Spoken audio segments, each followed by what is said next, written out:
Ouais, je ne connais pas particulièrement l'art thérapie, donc je vous dirais des bêtises. Ceci dit, ce que je peux vous dire, c'est que toutes les médiations qui permettent à un moment donné de redonner envie d'avoir envie, c'est bien. Donc, j'ai pas, dès qu'on me propose quelque chose d'un peu original et que l'enfant reprend du plaisir à fonctionner, oui, donc l'art thérapie, comme beaucoup d'ailleurs d'autres formes de prise en charge, est tout à fait positive.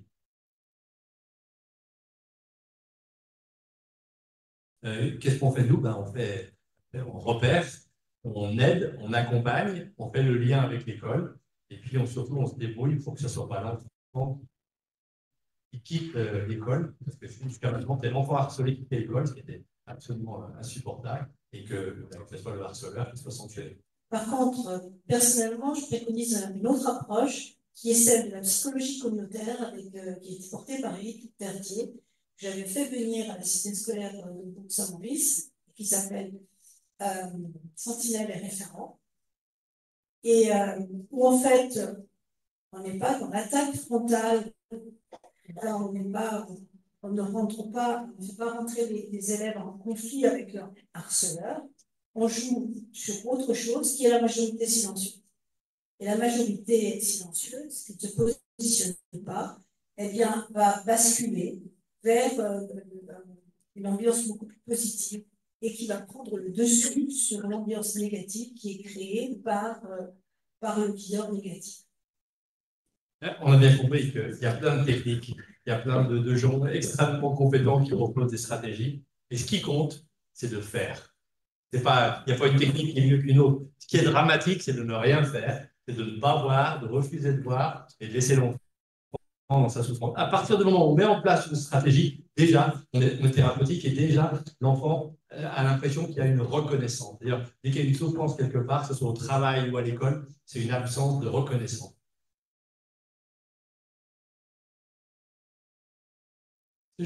C'est juste, c'est pour ça qu'il ne faut pas tout supprimer. Et c'est pour ça qu'il faut expliquer, donner du sens à pourquoi il faut aller à l'école, pourquoi il faut se forcer. Mais à un moment donné, il faut sortir du système en disant c'est un caprice. Et il faut que tu travailles parce que là, on passe à côté d'un trouble psychique.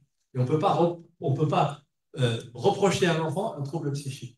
C'est-à-dire quand il a une anxiété de cette intensité-là, on a beau lui dire, c'est important que tu apprennes, que ça te servira plus tard, lui, il n'entend pas. Lui, il voit juste la violence que ça représente pour lui. Donc, bien entendu, je suis bien d'accord avec vous, il ne faut pas supprimer tous les obstacles, parce qu'il ne sera jamais, si vous supprimez les bosses en haut d'une piste, il ne sera jamais skié dans les bosses, mais il faut reconnaître qu'à un moment donné, c'est particulièrement compliqué. Et que ce moment de la préadolescence et de l'adolescence va laisser des cicatrices si on force le gamin à retourner à l'école malgré ses difficultés. Oui, mais la réponse à ma question, c'est des enseignants, c'est pareil pour les médecins, c'est pareil pour tout le monde, c'est qui sont par méconnaissance, ils ne savent pas que les choses vont évoluer. Et la mission, c'est de leur expliquer ça. Moi, à mon époque, on ne parlait pas de la famille scolaire, donc voilà, ça n'a pas été appris. Et donc, notre mission, bah, c'est ce qu'on fait là, c'est-à-dire de dire, attention, il y a quelque chose qui existe, qui n'existait pas auparavant, qui n'existait pas avec cette intensité-là, et on va vous expliquer pourquoi. Et moi, bon, comme je l'ai évoqué tout à l'heure, on trouvera toujours des contre-exemples avec des enseignants qui ne veulent pas écouter, mais je n'ai jamais vu tant depuis 10 ans d'enseignants qui demandent des journées complètes de formation sur les enfants neurodivergents. Donc voilà, je suis quand même très optimiste sur l'évolution de l'éducation nationale. Quand le gamin me dit non mais ce prof ne me supporte pas, qui ne supporte pas ma différence, qui ne supporte pas parce que je réponds plus vite que les autres, etc. Et je lui dis exactement ce que vous proposiez, c'est dans la vraie vie, tu auras tout le temps des gens qui ne comprendront pas. Dans la vraie vie, tu auras toujours des gens là, que tu vas trouver stupides ou que tu vas trouver pas à l'écoute de toi. Et c'est maintenant que tu vas apprendre à vivre avec ça, que tu vas apprendre la tolérance. Ça, c'est une bonne réponse à leur faire. Non, mais c'est vaste, mais c'est une vraie question que posent beaucoup de parents et que posent beaucoup de médecins. C'est quand on s'inquiète. À quel moment on déclenche quelque chose d'important? À quel moment on estime qu'on est face à un trouble et non pas face à un petit désagrément, comme tous les gamins sont plus ou moins anxieux, il y en a qui sont plus ou moins agités, il y en a qui sont plus ou moins déprimés. À quel moment on s'inquiète? Et si vous m'avez déjà entendu, vous savez que j'ai un principe et qui, honnêtement, est assez éclairant pour nous et nous permet d'éviter la confusion, c'est de se dire, l'inquiétude, elle vient quand un des trois pieds du tabouret sur lequel se fabrique la personnalité de l'enfant, c'est-à-dire la vie sociale, la vie familiale et la vie scolaire, quand un de ces trois pieds vacille. C'est-à-dire que si votre enfant, pour répondre à votre question, vous, tous les soirs, tous les dimanches soirs, vous dites j'ai un peu mal au ventre, j'ai mal à la tête, mais qu'il va à l'école le lendemain, qu'il a une vie sociale, qu'il a des copains, que ça ne paralyse pas et que ça ne parasite pas la vie familiale, la vie sociale, la vie familiale, la vie scolaire tiennent. À partir du moment où, à cause de ça, ou à cause de son agitation, ou à cause de son anxiété, il va plus au sport, il perd ses copains, il abandonne des loisirs, il met une ambiance détestable à la maison, là, ça veut dire qu'on est dans le trouble. Hein, donc, la réponse, elle est là. Quel est l'impact? Et si un de ces trois pieds commence à vaciller, ça veut dire qu'il y a un impact et que là, il faut consulter. Pour le reste, vous le savez tous, vous avez tous vu avec vos enfants, il y a des moments dans la vie où ils sont moins bien. Et puis, si nous, en face, on est ferme et bienveillant, c'est-à-dire qu'on reconnaît que ça ne va pas bien, mais on a une espèce de fermeté, parce que comme disait Monsieur Lutte avant, bah oui, on est là aussi pour éduquer, c'est ça, hein, c'est exéduquer et conduire au dehors, apprendre à vivre avec un certain nombre de difficultés. Ça, c'est le quotidien. En revanche, quand il y a une souffrance, une vraie souffrance psychique ou sociale, là, il faut intervenir et faire intervenir un spécialiste, psychologue, psychothérapeute, pédopsychiatre.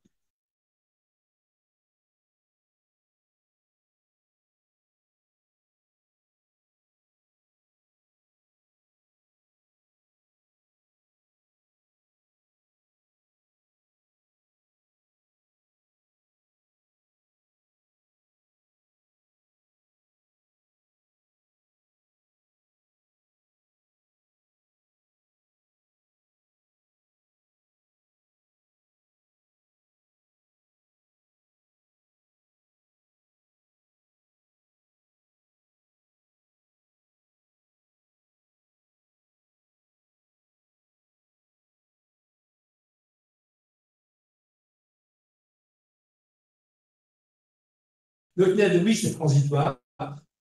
Il y a de plus en plus, et là je suis bluffé, d'établissements, bluffé dans le bon sens du terme, qui acceptent un système hybride, où ils ont un peu de CNED et un peu de cours en présentiel.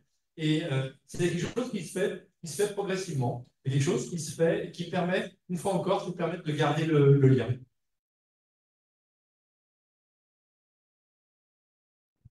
Moi, je voudrais simplement dire une chose, c'est qu'on s'occupe des enfants, c'est très bien, c'est nécessaire, mais il faut aussi s'occuper des parents. Et ben nous, c'est notre job, hein, en tant qu'association, c'est aussi l'esprit de neurodiversité cerveau. C'est que les parents ont vraiment un vrai besoin de soutien.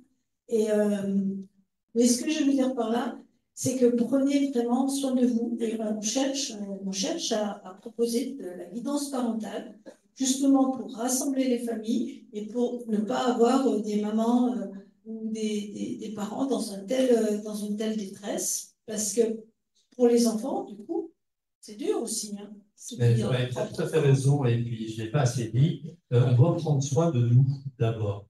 Et pour en avoir la meilleure preuve, je prends souvent cette métaphore quand vous prenez l'avion et qu'on vous dit si jamais ça dépressurise, vous avez les masques qui vont tomber.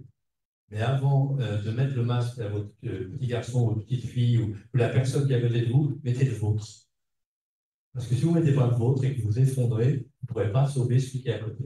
Donc, prendre soin de soi, oui, merci Marie-Annick d'avoir rappelé ça. Prendre soin de soi, c'est fondamental. Et dans l'histoire du refus scolaire anxieux, je pense que la première victime, c'est l'enfant, mais la deuxième victime, c'est les parents. Et il faut qu'on prenne soin de tout le monde. Et d'ailleurs, quel que soit le trouble psychique de l'enfant, je pense que les parents sont totalement impliqués. J'ai vu des gens qui avaient tout lâché, j'ai vu des hommes ou des femmes qui avaient arrêté de travailler, qui travaillaient à temps partiel pour se consacrer au gamin. J'ai vu des couples qui pouvaient exploser. Donc oui, et là on doit vraiment intervenir et en lien avec ce qui a été dit tout à l'heure et dire aux gens aussi, prenez soin de vous, soignez-vous. Hein. Parce que le gamin, il le ressent ça aussi, et il le ressent douloureusement. Un enfant qui ne peut pas aller à l'école, non pas par caprice, mais parce qu'il ne peut pas y aller, et c'est plus fort que lui, il est extrêmement malheureux de ne pas pouvoir le faire, mais du mal qu'il fait aussi à ses parents. Donc oui, j'en ai vu, et notre mission, c'est de les alerter en disant attention, là, vous ne rendez pas service ni à vous, ni à votre gamin en lâchant tout pour lui.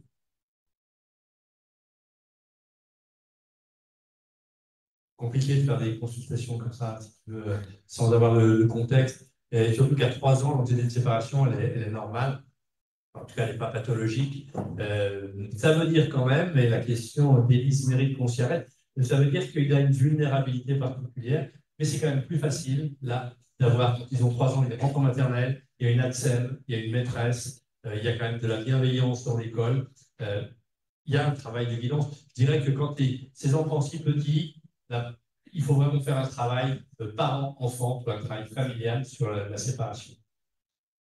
Un enfant de 3 ans, ben, tu peux éliminer le harcèlement, tu peux éliminer les troubles 10, tu peux éliminer. C'est vraiment un enfant qui a du mal à se séparer. Et donc là, c'est un travail psychologique.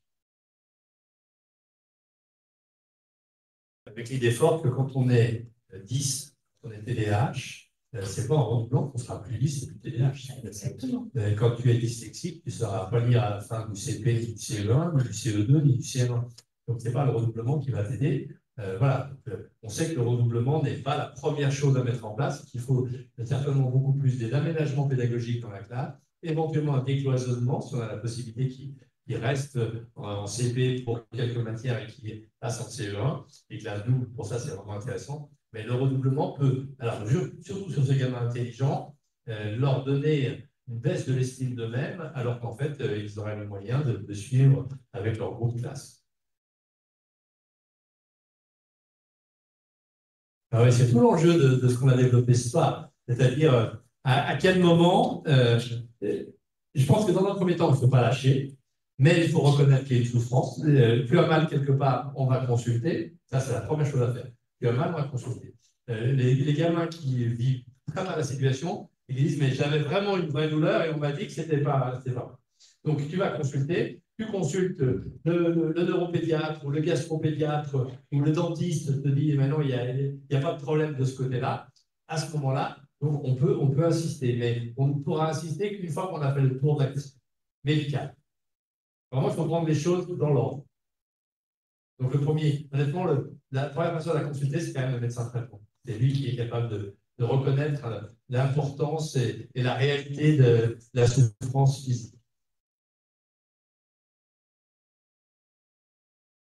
Tout dépend de l'origine du refus scolaire anxieux. Si c'est une anxiété de séparation, il l'aura autant dans une école alternative. Si en revanche, c'est parce qu'il a des twice exceptionnels, tout simplement exceptionnels pour un domaine, l'école alternative, telle que le proposent certaines structures hors contrat, assez chères, mais qui sont certainement à l'écoute du gamin, ils retrouvent le sourire. Et j'en ai plein. Et à Lyon comme ailleurs, il y a des écoles alternatives qui sont, pour moi, une alternative à un moment donné en fonction des difficultés du gamin.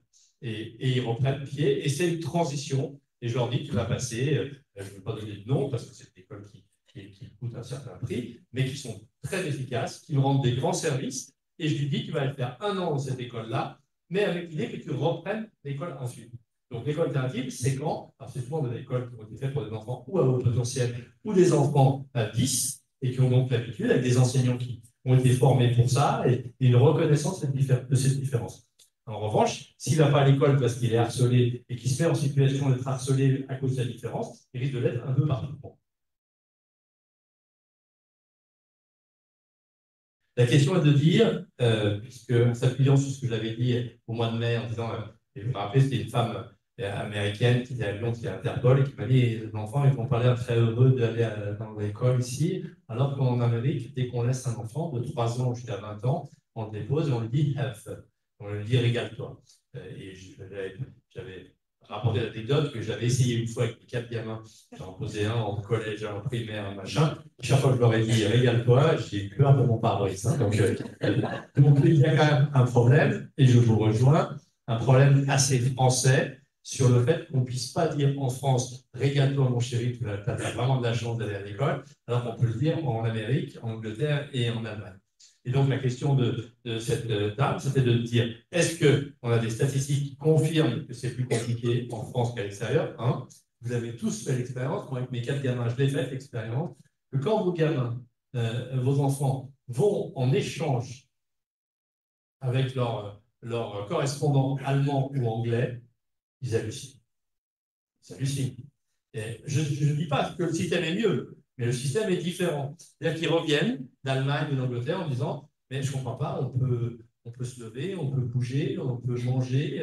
Il y en a un qui me disait l'autre jour, alors en Italie c'est particulier parce que l'enfant est roi, mais en Italie, il y en a un qui dormait sur sa table et la prof venait le voir, lui caressait les cheveux, mon trésor, tu veux, t'as pas dormi, etc. Bon, je ne dis pas si c'est bien ou pas bien, mais il y a quand même une souplesse, semble-t-il, dans les pays qui nous entourent, qui est différente, en tout cas dans les pays anglo-saxons, en tout cas, hein, qui est différente. Et pareil pour l'Amérique, et tous les gamins qui ont fait des échanges avec l'Amérique, c'est comme ça. Bon.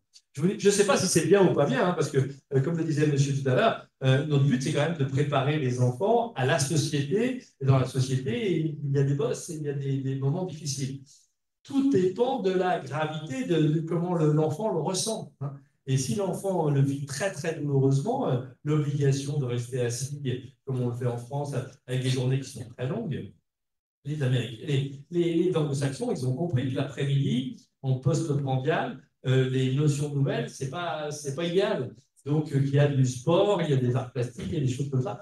Donc voilà, je pense qu'il y a des systèmes européens qui sont plus adaptés que le nôtre. Voilà. Je ne sais pas si l'enfant il est le mieux placé pour répondre, parce que l'enfant il est pris dans cette relation avec ses parents, il est pris dans un étau, dans une espèce de. C'est une mâchoire, c'est les deux pièges, les deux mâchoires du même piège. C'est-à-dire que s'il leur dit non, eh ben, il va blesser ses parents, s'il leur dit oui, il ne grandit pas. Donc c'est très compliqué. Et c'est là que c'est à nous d'intervenir. C'est à nous d'intervenir et de dire aux parents. Moi, je pense que ma première mission avec la phobie scolaire, c'est de dire aux parents. Il ne le fait pas exprès, il est en souffrance. Et les parents me disent, oui, mais nous aussi, on est en souffrance par rapport à ça, et je le comprends. Donc, vous êtes tous en souffrance, et on va essayer de trouver un moyen pour sortir de cette souffrance-là. Donc, répondre, dire à l'enfant, oui, tes parents ne comprennent pas, mais si tes parents ne comprennent pas, c'est que nous, les médecins, on n'a pas su leur expliquer aussi, et il faut savoir se remettre en question. Ah, il faut lui poser la question, quoi. L'avantage avec les enfants qui ont un TSA, c'est qu'ils disent ce qu'ils pensent et ils pensent ce qu'ils disent. Puisque c'est des enfants que j'aime bien, moi, c'est des patients que j'aime bien parce ils sont très authentiques.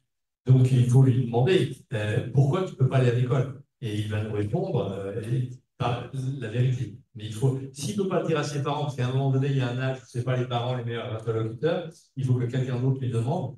Et si vraiment il est identifié comme TSA, je pense qu'il nous donnera la réponse. Ouais, alors vous avez raison de poser la question, que je ne l'ai pas assez dit, mais c'est la base, puisque c'était une des lignes, rappelez-vous, les différentes causes de la refus scolaire anxieux, il y avait les twice exceptional. Donc, avant de dire, et c'est valable aussi pour la maman de cette jeune fille qui a des mouvements anormaux, ça fait partie du bilan global. Dans le bilan global, à la recherche de l'origine du refus scolaire, il faut absolument qu'il y ait à un moment donné un test de QI à la recherche d'un équipement cognitif qui serait tellement particulier, comme les Turing Exceptional, que ça donnerait du sens au fait qu'il n'y avait pas à l'école. Donc oui, la réponse est oui, c'est la base. Il faut un bilan médical, un examen médical, on pousse plus loin avec une IRM cérébrale et une échographie abdominale on va le ventre. On fait des prises de sang pour voir s'il n'y a pas un problème de thyroïde, un problème d'hépatique, tout ce que vous voulez. Et on fait aussi un test de QI pour voir comment il est équipé. Et quand on a tout ça en main, on met tout ça en perspective et on essaie de tirer un diagnostic. C'est une question connexe à celle d'avant. L'urgence, quand il y a ça, c'est de faire un test de QI. Parce que quand même la grosse représentation des gamins qui ne sont pas à l'aise avec l'apprentissage, mais qui sont très à l'aise avec les plus petits ou les plus grands, c'est quand même les enfants au potentiel.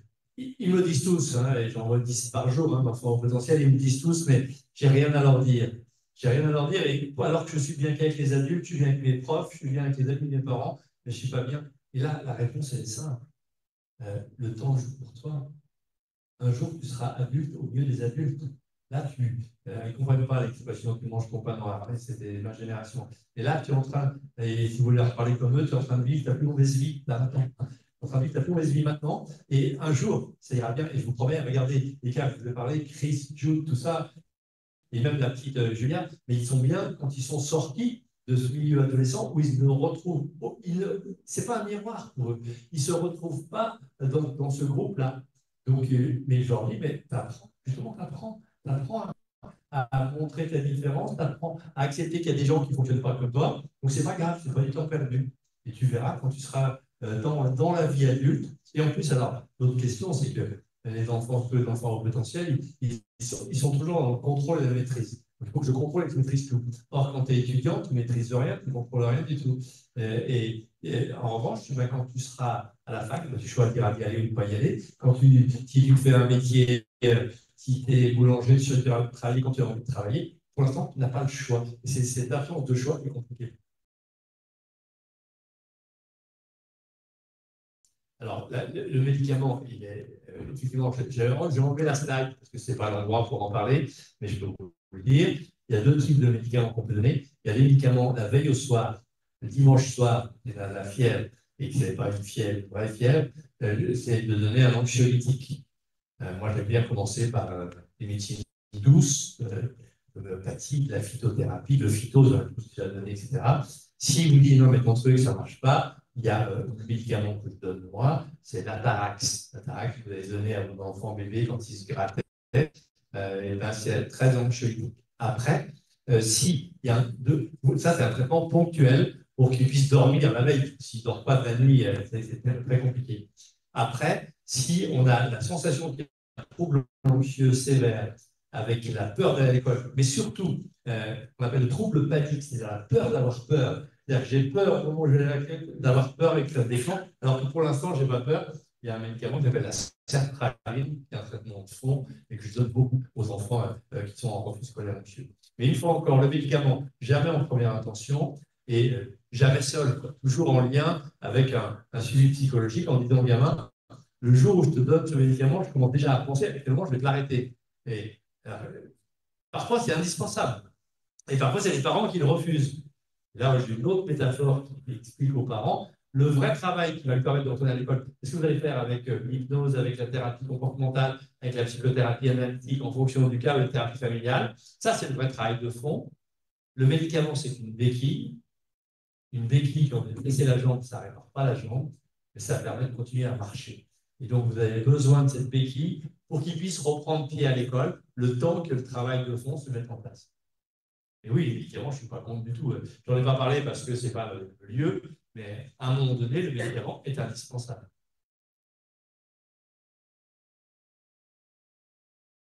Moi, j'ai une idée qui est très claire par rapport à ça et qui marche pour les enfants TDAH, les enfants dyslexiques, les enfants TSA. C'est qu'à un moment donné, tu vas à l'école et tu fais un exposé sur ton problème. Et là, c'est un moment extrêmement fort. Et le nombre de gamins qui m'ont dit, mais depuis, j'ai vraiment eu peur de le faire, mais on m'avait encouragé. Généralement, ils le font très bien, surtout les enfants. Alors, puisque la chose, ils font plus de temps, ils prennent des trucs, vous ne pouvez pas imaginer. Ils prennent des extraits de vidéos, de machins, etc. Ils vont faire leur exposé et le regard de leurs camarades change totalement. Parce que, vous avez tout à fait raison, les camarades ne savent pas ce que c'est que ce problème. Ils ne savent pas si c'est un caprice ou autre chose. Comme l'enfant hyperactif, ils ne savent pas si c'est un gamin qui est mal élevé et quand il leur coupe la parole ou qu'il fait du bruit, s'il le fait exprès. Et à partir du moment où, surtout cette génération Z et Alpha, qui prône l'acceptation de la différence, et ça c'est extrêmement nouveau, et je ne connaissais pas tout ça au siècle dernier, on n'a pas le droit, ils ne veulent pas, c'est pas, tout n'est pas gagné partout encore, hein, il y a du harcèlement, c'est qu'il y a vous allez voir qu'il y en aura de moins en moins, parce qu'ils sont beaucoup plus dans l'acceptation de toutes les formes de différence, et le fait qu'un gamin puisse aller exposer sa problématique et avec les outils du moment, honnêtement, c'est très efficace. Et je conseille toujours de le faire.